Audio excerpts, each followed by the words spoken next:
Palghar railway स्थानकाच्या रुळांवरून पाणी वाहते। पावसामुळे रेल्वे वाहतूक धीम्या गतीने सुरू आहे।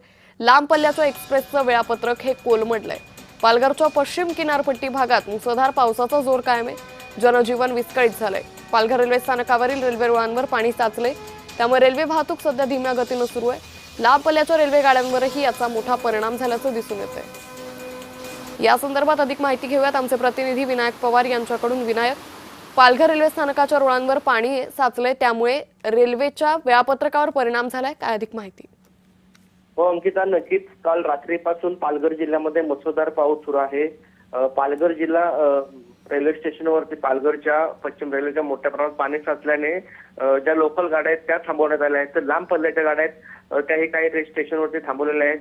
अतिजलद ज्या रेल्वे आहेत त्या फक्त सुरू आहेत, 10 ते 15 मिनिटाच्या उशिराने सुरू आहेत। जिल्हा प्रशासनाने याबाबत रेड अलर्ट जारी केलेला आहे। निश्चित विनायक, तुम्ही असेच जोडलेले राहा। आणखी एका बातमी संदर्भात तुमच्याकडून तपशील हवा आहे।